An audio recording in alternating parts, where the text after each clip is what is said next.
সূরা ইয়াসিনের নাম শুনেছেন না আপনারা সবাই? মুখস্থ আছে না অনেকের?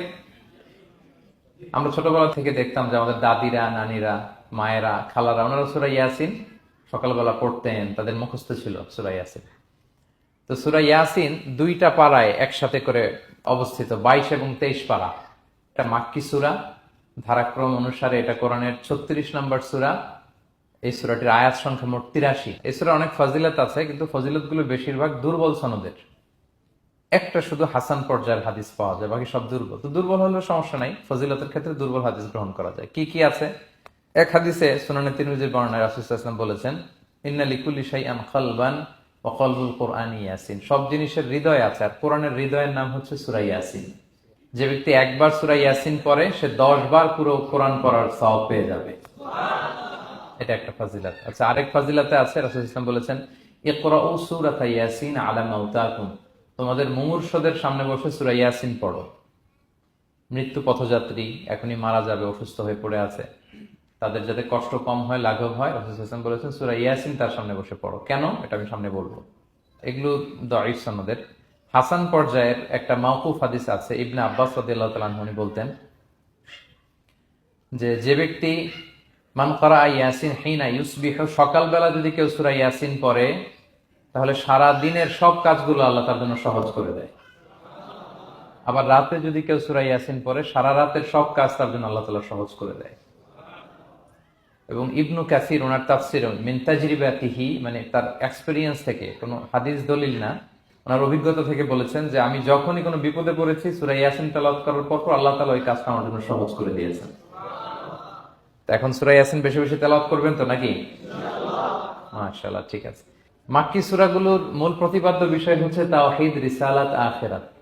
মাক্কি সূরাগুলো সাধারণত তাওহীদ, রিসালাত এবং আখিরাত নিয়ে কথা বলে। সূরা ইয়াসিনও তার ব্যতিক্রম নয়।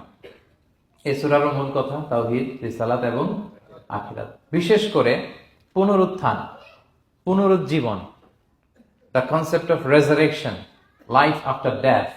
মৃত্যুর পরে যে আবার আমরা জাগবো ঘুম থেকে, আবার জীবন হবে, আবার বিচার হবে, এটা বিশ্বাস হয় আপনাদের?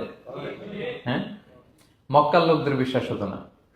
তারা অবাক হয়ে শুনতো রাসূল সাল্লাল্লাহু আলাইহি ওয়াসাল্লামের কাছ থেকে যে বলে কি, আমরা মরে যাব, পচে যাব, গলে যাব, জীর্ণ শীর্ণ হয়ে যাব, আমাদের হাড্ডি খুঁজে পাওয়া যাবে না, অস্তিত্ব পাওয়া যাবে না, আবার আমরা নাকি জীবিত হব, আবার নাকি উঠবো, আবার বিচার, আবার কি কি বলে মুহাম্মদ। তারা মিলাতেই পারতো না এটা। এজন্য তাদের কাছে দ্য কনসেপ্ট অফ আখিরা, life after death, specially the concept of রেসারেকশনটাকে ক্লিয়ার করার জন্য আল্লাহ তাআলা এই সূরাটা নাযিল করেছেন। তাহলে এই সূরার সেন্ট্রাল থিম, মূল প্রতিপাদ্য বিষয় হচ্ছে পুনরুজ্জীবন বা পুনরুত্থান, মানে আবার যে আমরা পুনরায় উঠবো। বিশ্বাস হয় আপনাদের? হ্যাঁ, এটা কিন্তু মহাসত্য, বিশ্বাস রাখতে হবে আমাদের যে না, মরে গেলে সাময়িক দেখা যায় পচে যায়, কিন্তু আবার আমরা উঠবো। এবং এজন্যই মুমূর্ষু ব্যক্তির সামনে সূরা ইয়াসিন পড়তে বলা হয়েছে।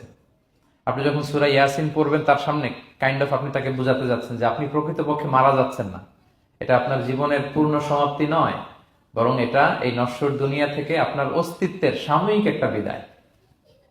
কেউ যে মারা যাচ্ছে, আমার দাদা, আমার বাবা মারা যাচ্ছে, আমরা বিদায় দিচ্ছি, আজীবন হারাই ফেললাম নাকি তারে আমরা? কি সে কি আজীবনের জন্য মিসিং? সাময়িক একটা বিদায়, একটা শর্ট ব্রেক।